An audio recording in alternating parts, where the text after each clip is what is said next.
From Sigma Woman, this is the Business for Aligned Women podcast. I'm your host, Clara McKay, your aligned business coach and advocate for all things showing up for your vision. This is a no BS space for brave-hearted women who are actually craving change. I'm dedicated to bringing women's visions into reality, equipping women with all they need to build an abundant future, and shutting down all of the ways that you keep yourself small. Here, we're all about a women-centered approach, non-negotiable value alignment, and making bank without compromising your well-being. Each week, you're already one step closer to your most aligned and abundant future.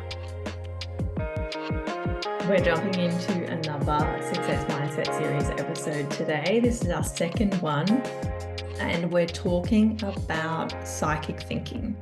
Some of you have maybe never heard that term, but a lot of you do it.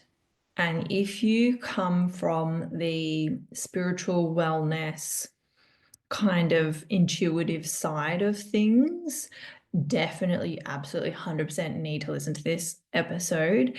If you're someone who's very anxious and very worried, this episode is going to help you as well. It'll be a little bit of a reality check, but it will also help you. So before we get into it, I just wanted to let you know that I only have a handful of spaces left in Align Business Intensive to work with me in 2025. Once these spaces are filled, I will not be offering this service again until February 2026. It's a little bit scary to say that, honestly, but I want a Christmas off. I haven't had a Christmas off in a really long time, and I want that for myself. So this is your last opportunity for that really big holistic overhaul where you'll come out of it 10 weeks later feeling like a different person, a different business owner with a different business, and everything's up-leveled for professionality and viability and making more money and streamlined and saving your time, saving your energy, saving your focus. Pretty bloody good. So there's just a handful of spaces left for this year. Get in touch if that's for you. Feel free to book a chemistry call if you would like to talk about it, and we'll go from there. All right, psychic thinking. Shish kebab. This one. All right. So psychic thinking is when intuition becomes self-sabotage. It's also when anxiety, intrusive thoughts, and uprooting masquerade as intuition.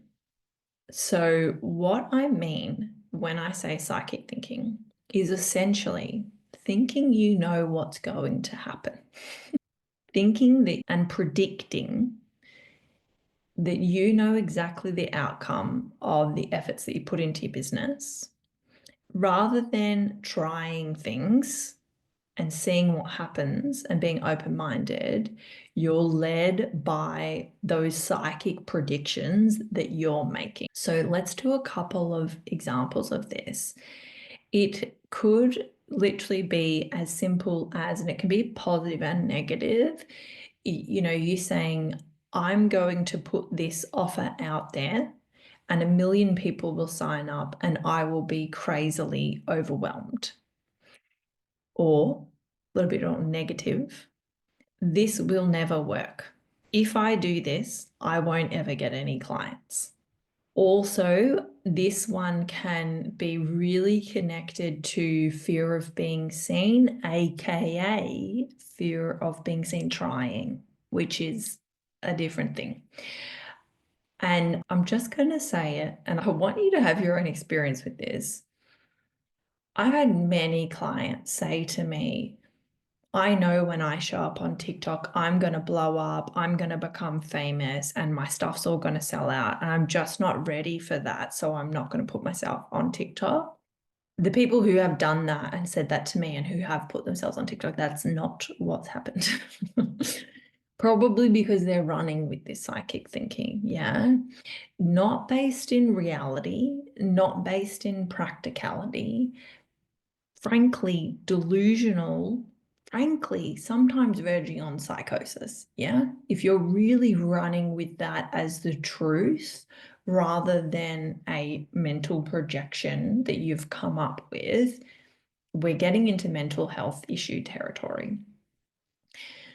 Of course, like we can predict things that will happen from the evidence that we've based on doing them in the past. So we can say, when I talk about my offers every day for a week, let me give you a real life example. I know that when I do a launch, I will lose followers and my engagement will drop, but I'll be making 70 to 80K a month. Yeah. So if those people don't want to follow and they don't want to engage because they don't ever want to actually buy something from me, see you later. Thank you very much. But the results financially of doing that are very worthwhile. So I know that. So I can predict that in my next launch period, I might lose some followers. My engagement might drop. All right. That's cool. I have a lot of numerical data to support that prediction. So even though it might not be true every time I launch, and I need to be open-minded and curious to allowing that to change, that's a pretty grounded and realistic prediction.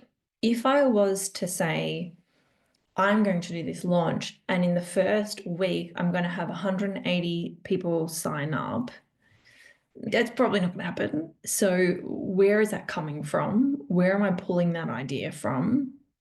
And is it coming from a calm and rooted and grounded and evidence-backed space? Or is it coming really, if you think about this energetically, like from the top of your head down and is disturbing your energy field? I want you to know that when you excessively worry and try to predict what's going to happen in your business from the place of the worry or the place of the anxiety, you're doing psychic thinking. When you use those synchronicities and angel numbers and shit to base your business tasks and plans on, psychic thinking.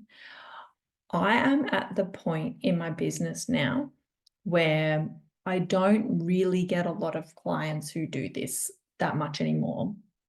And if someone shows me that they are doing this, I will actually refuse them as a client. And I recently did that. This last week, I actually did that because I value astrology, human design, Myers-Briggs, Enneagram, crystals. I've got a freaking massive block of selenite underneath my computer, literally right now. I value cleansing my space. I even value affirmations. I value using guides and different spirits to not help me in my business, but help protect my energy, I would say. But I am not making strategic business decisions from them. All right. And also, I'm not adjusting what's going on in my business planning according to them, especially not reactively. So, if you want to plan your year according to astrology, I think that's a really great move. FYI, my launches are planned around Joy Tish, which is Vedic astrology, as auspicious days or successful lucky days. I do not launch something that is not a Joy Tish supported day. All right. But I don't plan to do something and then find out that it's a non-lucky day and then not do it some other time in the year. Or I don't say I'm going to do something and then be like, oh, the energy from the eclipse is really full on, so I'm not going to actually do it now. This is psychic thinking. And the crux, there's two kind of really, I could talk about this for hours. Introducing Sigma Studio for aligned, considered, and resonant branding. We create beautiful and functional brands. We're offering branding for women-led businesses and creative endeavors. It's sustainably priced and via the strategic lens of a business consultant with over 5 years experience. We will visually speak directly to your ideal client. We've taken the time to listen and understand what you need to make running your business and creating content easeful. We give you everything you need and don't ask you to pay for anything that you won't actually use. We make beautiful, intentionally positioned brands that resonate with you and your clients to help you step into your highest power and grace as a business owner. There's two things I want you to think about, and one is that the difference between anxiety and intuition. So intuition is calm, steady, and unchanging. It doesn't flip on a dime, babe. You don't feel it one day and then it flips the next day. That is anxiety. That is intrusive thoughts, and that is your tendency to uproot, sabotaging your next efforts. And there's a lot of reasons why that happens. Often it's feeling uncomfortable because you're doing something new. But when you start running with anxiety and intrusive thoughts and treating it like intuition, your life's going to be fucked, babe. What do you think having your anxiety and your worry direct your daily choices is going to look like? It looks scattered, chaos, overwhelm, no structure, and structure equals support, not feeling supported. So that's the first thing that I want you to understand. And the second thing that I want you to understand is that, my love, the only things that you have control over are how you think and what you do. How you think and the action that you decide to take. You cannot control anything else. You can try your best, you can set yourself up, but at the end of the day, you have no flipping control. And trying to worry or predict or control things that are outside of what we call your locus of control is absolutely useless energy. And that energy should be directed to growing your business, taking better care of yourself, and being more connected to your loved ones and enjoying your life. All right. Big chapter on this in my book. So if this rings true, you might like the book. So you need to ask yourself, how much control do I have over this? And the level of how much control you have is how much thinking you should put into it. So if you have 100% control, think about it till the cows come home. If you have no control, don't think about it. Like, it has to go. Only think about the efforts that you could do. A lot of my clients are, and I think everyone in the world is like, having a bit of a hard time with politics in America right now. A lot of my American clients are having a really hard time, and it's affecting how they're showing up in their business. You can't change who the president is, right? You can't. What can you do? You could write a letter to your government representative. You could lobby them. You could write letters to the editors. You could protest. You could put your money supporting different causes. You could volunteer for causes. You could put it on your social media if you want to. Honestly, I don't think that's going to change anything, but these are things that you could do. You could sign petitions. That's all you can do. You can't change who the president is. It doesn't matter how great your vote is. Always vote. But you can't change that right now. So do the things that you can do, and then you have to let it go. And that goes for everything else in business. Absolutely advocate, absolutely be a conscious, engaged citizen and person and family member, but don't be worrying and trying to predict and trying to fix things that you don't have control over. And you're going to get so much more energy back for your business and in your business. And this goes for politics, it goes for life, but it goes for business as well, which is what we're here talking about. When you psychic think in your business, what you're usually doing is you're thinking 10 steps ahead of where you need to be focusing. I'm going to say something that I'm begging you to hear. When you do this, when you think 10 steps ahead, it is usually a method of avoiding accountability for what's going on right now. I'm going to say that again.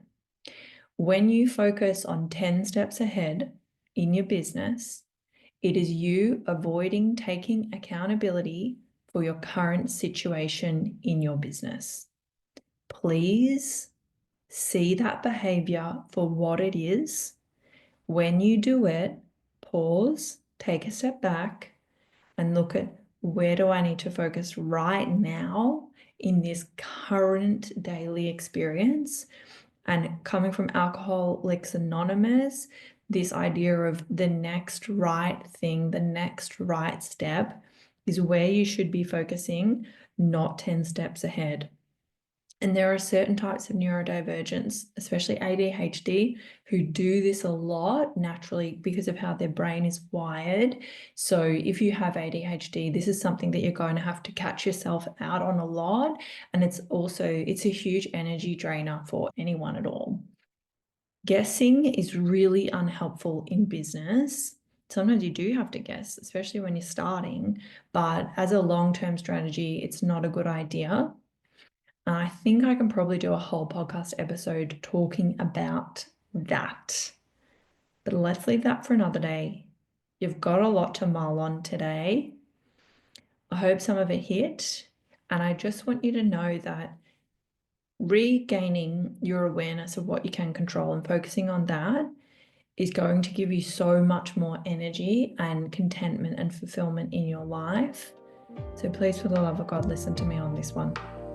If you can't tell, getting to share this time with you is something that I find truly sacred. I know that you're busy, but if you've taken anything away from our time spent together today, could you extend the love and share this episode with a friend, your community, or on your socials? Tag me so that I can see it and I can share it too. Or when you have a spare moment, leave the podcast for review. These things cost you nothing and will mean so much to me. Let's get this resource into the hands of more women visionaries and help us collectively move towards our most aligned way of being and doing business together.